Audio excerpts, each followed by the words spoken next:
আসসালামু আলাইকুম। আমি সায়রা, স্টোরিজ বাই সায়রা থেকে তো অনেক দিন পর একটা ডেইলি লাইফ ব্লগ নিয়ে চলে আসলাম। আশা করি আপনাদের সবার ভালো লাগবে। তো এখানে আমি, আমার ভাবি আর আমার বোন মিলে চলে যাচ্ছিলাম লালমাটিয়া গার্লস কলেজে। কিছু কাজ ছিল এই জন্য। তো তিনজন আমরা একসাথে অনেক মজা করে উঠছি। এরপর বুঝতে পারছি আসলে মজাটা কি। আসলে আমাদের অনেক বেশি বসতে অসুবিধা হচ্ছিল, এই নিয়ে আমরা দুষ্টুমি করতেছিলাম।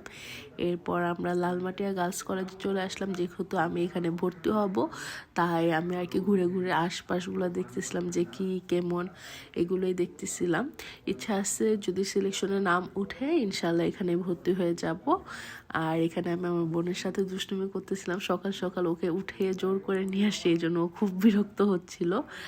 আর এই জন্য আমিও ওকে রাগাচ্ছিলাম যে কেন এরকম করতেছে, রাখতেছে দেখে আরও বেশি করে রাগাচ্ছিলাম। এরপর কাজ শেষে আমরা মার্কেটে চলে আসি। যেহেতু সকাল ছিল, মার্কেট একদম খালি ছিল, তো আমরা শপিং শেষ করে, আমাদের সেদিন শপিং করতেও টাইম লাগেনি, শপিং শেষ করে একটু কিছু খাওয়া দাওয়ার পর বাসায় চলে আসি। তো বাসায় এসে আমি তাড়াহুড়া করে রেডি হয়ে নেই, যেহেতু আজ আমার এক ফ্রেন্ড তার বাসায় দাওয়াত দিয়েছে। সকাল থেকে দাওয়াত দিয়েছে, কিন্তু আমি যেতে যেতে সেখানে দুপুর হয়ে যায়। তো তাড়াহুড়া করে কোনোভাবে রেডি হয়ে চলে যাই তার বাসায়। বাসায় আসার পর সে কিছু স্ন্যাক্স আর কিছু খাবার বের করে দিয়ে বলল যে এগুলো একটু গুছাও, ছাদে নিয়ে যাব। তো আমিও ওর কথা মতো গুছাচ্ছিলাম, সাথে ওদের বাসার ছোট্ট পিচ্ছিটা আমাকে হেল্প করতেছে। হেল্প বলতে কি, দুষ্টুমি করতেছিল। ও আমাকে জিজ্ঞেস করতেছিল কোনটার নাম কি, তো আমি ওর সাথে দুষ্টুমি করতেছিলাম। এরপর চলে আসি আমি ওদের বাসার ছাদে। ওদের বাসার ছাদটা আমার এত বেশি ভালো লাগে। ওদের বাসার ছাদ কি, ওদের পুরো বাসাটা আমার অনেক বেশি ভালো লাগে। ঢাকা শহরে এই বাসাগুলোর মতো বাসা নাই বললেই চলে, যে খোলা ছাদ, খোলা উঠান। এদের বাসায় এরকম কোনো গাছ নাই যে নাই, সিজনাল প্রত্যেকটা ফলের গাছ। এখানে আমি আবারও স্ন্যাক্স গুছাচ্ছিলাম, কিছু ফ্রেন্ড নিয়ে আসছিল। এরপর এই যে দেখেন আপনারাই, ঝাঁকে ঝাঁকে আমরা ধরে আসছে গাছে, তো এইগুলাই ভিডিও করতেছিলাম। আমার এত বেশি ভালো লাগে ওদের বাসাটা, বলে বোঝাতে পারবো না। আমার একটা ফ্রেন্ড আজ ওদের বাসা নতুন আসছে, তো ও ওদের বাসাটা ঘুরে ঘুরে ওদেরকে দেখাচ্ছিল। তো এখানে আমি সব সময়ের মতো ভিডিও করে ওদেরকে ডিস্টার্ব করতেছিলাম। তো ওরা বলতেছে স্নিগ্ধার আর কাজ নেই, ও শুধু এরকম দুষ্টুমি করে আর ভিডিও করে। তো এই দুষ্টুমি করতে করতে ঠাস করে কার জন্য একটা ফোনে আমি পাড়া দিয়ে দিছিলাম। তো এটা নিয়ে ওরা বকাঝকা করতেছিল যে তুই দেখোস না, হ্যান ত্যান। এরপর আজান দিয়ে দিল। আর এতদিনের জমানো, অনেক দিন পর আজ আমাদের দেখা, তাই এতদিনের জমানো কথা, ফিউচার প্ল্যান কি, কে কোন ভার্সিটিতে ভর্তি হবে, এগুলা নিয়ে আমরা কথাবার্তা বলতেছিলাম। এর মধ্যে সন্ধ্যা হয়ে যায়। এরপর ফুপ্পি সন্ধ্যার নাস্তা আমাদেরকে দিয়ে যায়। তো নাস্তা আসার সাথে সাথে আমরা সবাই টুকটাক ভিডিও, স্টোরি, স্ন্যাপ নিতে ব্যস্ত হয়ে যায়। তো এখানে দেখেন সবার অবস্থা, সবাই সবার মতো করে ভিডিও, স্ন্যাপ, ছবি নেওয়ার জন্য অস্থির হয়ে গেছিলাম। আমিও সেই কাজটা করতেছিলাম। তো এরপর বলছিলাম যে কী দরকার ছিল এত খাবার, কিন্তু আমরা কথা বলতে বলতে সবাই সব শেষ করে ফেলি। পরে বলতেছিল কী দরকার ছিল না, বলছিলে কী দরকার ছিল দেখছিস। পরে আমরা হাসতেছিলাম। আর আসলে ছোটোবেলার ফ্রেন্ডদের, স্কুল ফ্রেন্ডের সাথে দেখা হলে মনের ভিতরে যে বাচ্চাটা, সেই বাচ্চাটাকে আর কন্ট্রোল করা যায় না। মানে একটা বাচ্চা মেয়ে যে ছোটোবেলার ফ্রেন্ডের মতো ফ্রি কিন্তু কখনো অন্য কোথাও হওয়া যায় না। যে ফ্রিটা আমরা ফ্রেন্ডের সাথে হইতে পারে, এরকম আমরা অন্য কোথাও কারোর সাথে হইতে পারি না।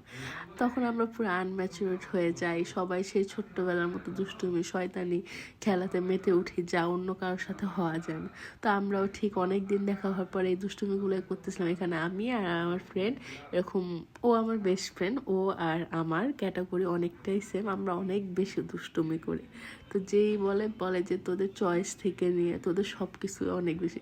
তো ছোটোবেলায় একটা কথা মনে করে ওকে আমরা মারতে চলে গেছিলাম। তো এই দুষ্টুমি করতে এখানে একটা কেক নিয়ে আসছিলাম, তো ওই কেকটাই বাচ্চাটা কাটতেছিল। এরপর আমরা আবার খেলতে চলে আসি। তো খেলার পর ও দুষ্টুমি করে ও আরেকজনকে ইয়ে করে দিচ্ছে, চোর বানায় দিচ্ছে। আরও এখানে আমরা এলুনটি বেলুনটি খেলতেছিলাম। তো এখানে একজনের পর একজন চোর হচ্ছিল আর ধরতেছিল, কিন্তু প্রপারলি আমরা খেলতেছিলাম না। আমরা এত বেশি কথা বলি আর এত বেশি দুষ্টামি করে। আমার একটা ফ্রেন্ড আছে, ও এত দুষ্টু, যা দুষ্টু বলতে কি এত দুষ্টামি করে, ওর জন্য আমরা কোনো খেলাই খেলতে পারতেছিলাম না। ও এত কথা বলে, ও এত হাসায়। এরপর একটা ভাইরাল গেমস আমরা খেলি যে চোখ বেঁধে বলতে হবে কোন ফ্রেন্ডের হাত কোনটা। তো ও সবাই হাতে মোটামুটি বলতে পারছে, আমি কয়েকজনেরটা মিস্টেক করছি। আর ও ওরে তো ও সবার হাত বলতে পারছে, কিন্তু ও একটু কথায় কথায় রেগে যায়। এই জন্য ওকে রাগানোর জন্য আমরা আরও কয়েকজনের হাত অ্যাড করি। এখানে ভাবি ফুপ্পির হাত অ্যাড করা হয়। তো আমার ফুপ্পি দুষ্টামি করে এখানে একটা আঙ্কেলকে ডেকে নিয়ে আসে। তো আঙ্কেলকে খুঁজতেছিলাম যে কোথায় পাবো, তো ফুপ্পি একজন আঙ্কেলকে নিয়ে আসে, এনে ওর সাথে সাথে বুঝে ও চেতে যায়। আপনার সামনে দেখতে পাবেন যে ও চেতে ওর চোখ খুলে ফেলে বা কাপড়টা খুলে ফেলে। তো এখানে আমরা অনেক বেশি দুষ্টুমি করতেছিলাম। এটাই মজা ছোটোবেলার ফ্রেন্ডদের সাথে একসাথে হলে, যে সেই ছোটোবেলার গেমগুলা বা ছোটোবেলার স্মৃতিগুলো মনে উঠে যায় যে কে কী করতাম, এইগুলাই। এই তো এখন আমরা অনেক বেশি হাসাহাসি করতেছিলাম। এরপর আমরা অনেকক্ষণ আড্ডা দিই, তারপর ডিনার টাইম হয়ে যায়। তো ফুপ্পি ভাবি অনেক কষ্ট করছে, খিচুড়ি থেকে নিয়ে সবগুলো খাবার এত বেশি ভালো ছিল, এত বেশি মজা ছিল বলে বোঝানোর মতো না। তো আমাদের জন্য ফুপ্পি আর ভাবি আর আমার বেস্ট ফ্রেন্ড অনেক বেশি কষ্ট করছে। তো আজ এখানেই শেষ, দেখা হবে নতুন ব্লগে। এখানে আমরা লাস্ট মুমেন্টে চলে আসছি। বিদায়, আসলেই বিদায় কষ্ট, সেটা যে কোনো ধরনের বিদায় হোক না কেন। আল্লাহ হাফেজ, দেখা হবে।